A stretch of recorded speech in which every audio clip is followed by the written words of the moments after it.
I went no contact with my mother-in-law after she gifted me a picture of me having a seizure as a joke. My mother-in-law has always despised me.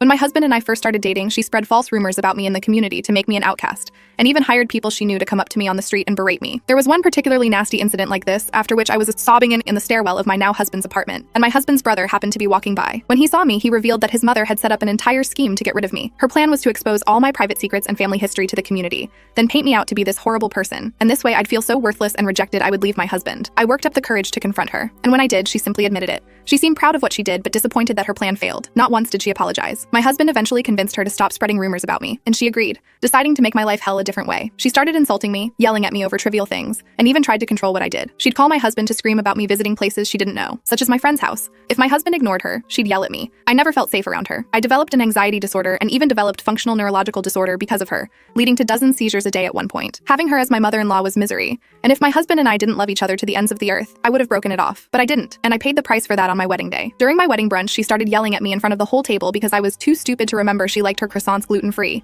And because of this, I suffered a stress-induced seizure. My husband rushed to help, but my mother-in-law just started dying laughing. She said I looked like I was being electrocuted, then took out her phone and started taking photos of me. After taking dozens of embarrassing pictures, she said, "I have to get this on video." She started recording my seizure, telling me to smile for the camera. This made my stress spike higher, and I seizured way harder than usual. She never relented with the photos and videos either, and my husband called the ambulance. I was hospitalized on my wedding day, and to this day, she doesn't understand what was so wrong with what she did. My husband and I never got a real nice wedding, and instead went to the courthouse a few days after I got out of the hospital. This past August, my husband and I were celebrating our one-year wedding anniversary, when I finally, after 9 years of abuse and torment, reached my breaking point. My mother gifted me a framed photo of me falling out of my chair mid-seizure. She wouldn't stop laughing as she gave me the photo, calling it the one of funniest gifts she's ever given. I remember tearing up. I put my shoes on and headed outside. My husband tried to stop me, and my mother-in-law said I was throwing a tantrum. I ended up getting in my car and driving off. I called him and told him this was my final straw. I was done with his mother. I won't be coming back until the morning, and if I ever see his mother's face again, I'm going to disfigure it with a frying pan. And then I'll start recording her. And when she's begging me to stop, I'm gonna keep swinging that damn frying pan until the outline of her face is indented in it.